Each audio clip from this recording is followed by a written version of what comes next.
नमस्कार दोस्तों, स्वागत है आप सभी का पाथफाइंडर पर। आज से एग्जैक्टली 3 दिन पहले भारत ने अनाउंस किया था कि हमारे जो फॉरेन सेक्रेटरी हैं श्री विक्रम मिस्री जी, वो 9 दिसंबर को बांग्लादेश के दौरे पर जाएंगे और ये भारत से होने वाला बांग्लादेश की तरफ पहला हाई प्रोफाइल ऑफिशियल विजिट था जब से शेख हसीना की सरकार गिरी है, जिसमें कि बल्कि बांग्लादेश को लेकर भारत ने यह भी कहा था कि जो भी वहाँ पर प्रॉब्लम्स हो रही हैं, जो भी वहाँ पे माइनॉरिटीज़ पे अटैक्स हो रहे हैं, इन चीज़ों को हम लोग वहाँ पे जाके एड्रेस करने वाले हैं। लेकिन दोस्तों, एक बहुत ही अनफॉर्चुनेट इंसिडेंट हमें देखने को मिला है।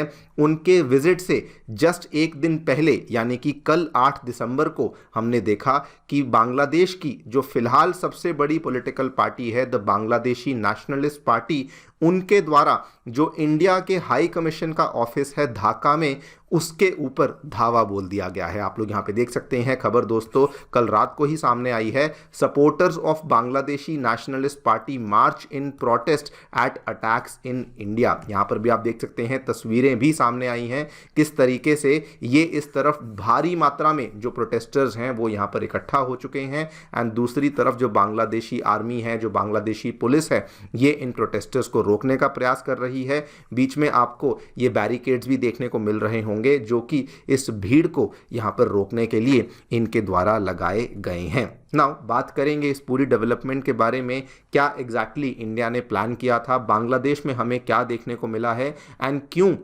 इनके द्वारा हमारे इंडियन हाई कमीशन ऑफिस के ऊपर इस तरीके से धावा बोला गया। आइए शुरू करते हैं मेरे साथ। मेरा नाम है अनिरुद्ध। यदि आप लोग हमें फॉलो करना चाहते हैं, हमारे लेक्चर्स के अपडेट्स को प्राप्त करना चाहते हैं, तो यहाँ पर दिए गए टेलीग्राम चैनल्स के माध्यम से ऐसा कर सकते हैं। दोस्तों, आगे बढ़ने से पहले बताना चाहूँगा कि अनअकैडमी के जो ऑफलाइन सेंटर्स हैं वो नई दिल्ली के करोलबाग, मुखर्जी नगर, उत्तर प्रदेश के प्रयागराज और बिहार की राजधानी पटना में आ चुके हैं, जहाँ पर हम लोग 20 दिसंबर से आपके लिए GS बैचेस को लॉन्च कर रहे हैं at a very competitive price of 80,000 rupees, जिसके साथ में आपको हमारे सेंटर्स में CSAT, ऐसे writing classes, current affairs coverage और टेस्ट सीरीज जैसी सेवाएं भी अवेलेबल करवाई जाती हैं। कोई भी डाउट है, कोई भी क्वेरी है, हमारे सेंटर को विजिट कर सकते हैं या फिर नीचे दिए गए इन फ़ोन नंबर्स पर फ़ोन भी कर सकते हैं। फ्री स्टडी मटेरियल पाने के लिए हमारी नई ऐप को डाउनलोड कर सकते हैं, इसका लिंक भी डिस्क्रिप्शन बॉक्स में नीचे दिया गया है।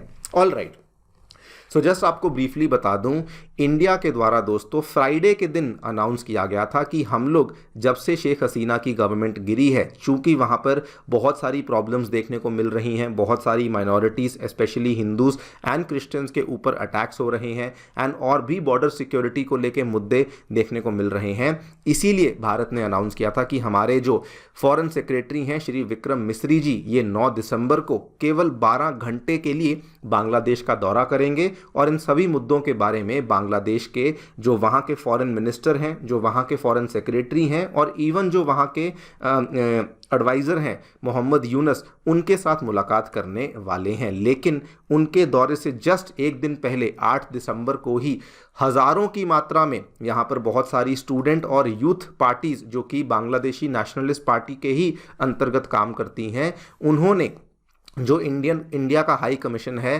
ढाका में, वहाँ पर दोस्तों मार्च शुरू करी एंड उसको यहाँ पर उसके अगेंस्ट इन्होंने धावा भी बोलना शुरू कर दिया है। सवाल ये आता है कि हमें सडनली इस तरह के जो ये एक्ट्स हैं ये क्यों देखने को मिले हैं। देखिए, असल में आज से लगभग 5-6 दिन पहले की कहानी है, जब जो कहानी शुरू हुई थी हमारे भारत के राज्य त्रिपुरा की राजधानी अगरतला में। वहाँ पर क्या हुआ था, जो वहाँ पर बांग्लादेश के हाई कमीशन का ऑफिस है, असिस्टेंट हाई कमीशन का ऑफिस है, उसके सामने कुछ इंडियन लोगों ने वहाँ पे एक तरीके से प्रोटेस्ट शुरू किया था। जो प्रोटेस्ट शुरू किया था वो उन्होंने इसीलिए शुरू किया था कि बांग्लादेश में जो बहुत सारी माइनॉरिटीज़ के ऊपर अटैक्स हो रहे हैं, जो वहाँ पर इश्यूज़ हो रहे हैं, उसी चीज़ से नाखुश होकर ये वाले प्रोटेस्ट को त्रिपुरा में शुरू किया गया था।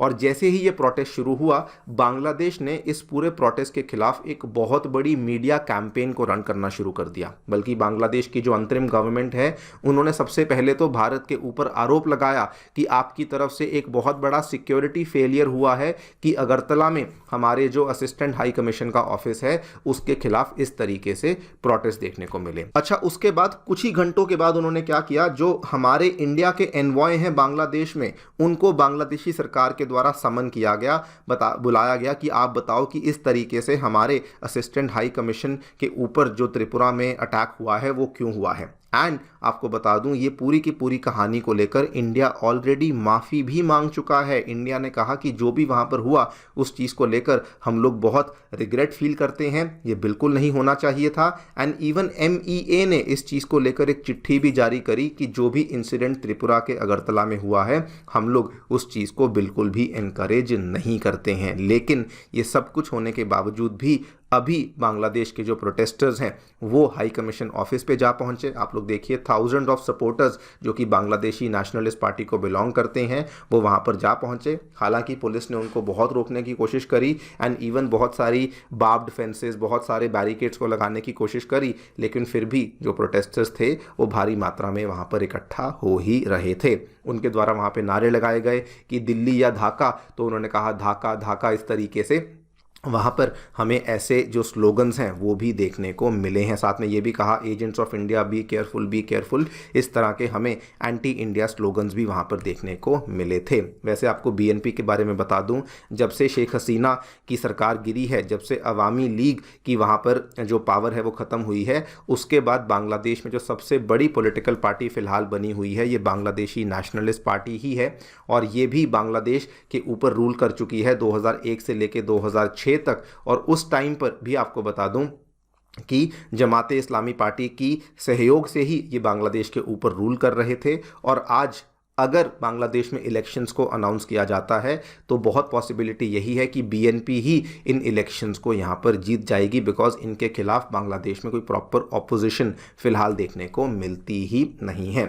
खैर, अगर हम लोग इस पूरी गतिविधि की बात करें तो बेसिकली क्या है कि बांग्लादेश की जो मीडिया है ना वो भी इस चीज़ को बहुत ज़्यादा प्रमोट कर रही है। वो इस चीज़ को कह रही है कि जो भी ये आरोप लगाए जा रहे हैं कि बांग्लादेश में माइनॉरिटीज़ डेंजर में हैं, हिंदूज क्रिश्चियंस डेंजर में हैं, ये सारे आरोप बेसलेस हैं। नाउ ये चीज़ बिल्कुल गलत है, बिकॉज ये जो आरोप हैं ये केवल इंडिया के द्वारा नहीं, ये दोस्तों बातें हर जगह हो रही हैं। यहाँ तक कि इस चीज़ को लेकर प्रोटेस्ट न्यूयॉर्क में भी हो रहे हैं अगेंस्ट दी बांग्लादेशी गवर्नमेंट। वो भी कह रहे हैं कि बांग्लादेश में जो माइनॉरिटीज़ पे अटैक किया जा रहा है ये बिल्कुल गलत है। इंडिया वाले तो कवर करते ही हैं, लेकिन इंडियन अमेरिकन आप देखिए न्यूयॉर्क में भी इस चीज़ के खिलाफ धरना प्रदर्शन प्लान कर रहे हैं कि हम लोग बांग्लादेश में जो भी एक्टिविटीज़ हो रही हैं इन चीज़ों को बिल्कुल भी सपोर्ट नहीं करते।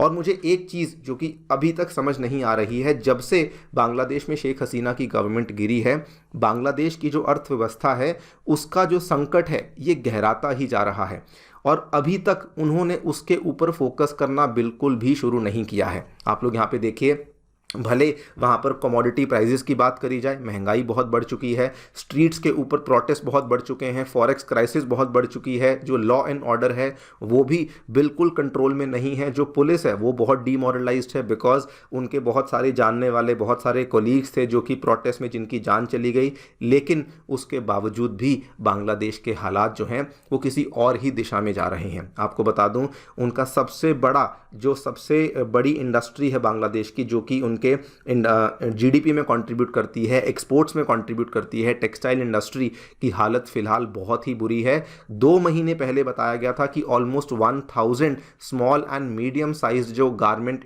यूनिट्स हैं उनके ऊपर ताले लग चुके हैं और ऑलमोस्ट डेली बेसिस पे हमें वहाँ पे प्रोटेस्ट देखने को मिलते हैं। यहाँ पर आप खबरें देख लीजिए, अशूलिया में, नारायणगंज में, गाजीपुर में, ये सारे ढाका के सबर्ब्स हैं जहाँ पर टेक्सटाइल यूनिट्स देखने को मिलते हैं। डेली बेसिस पे हमें प्रोटेस्ट देखने को मिलते हैं।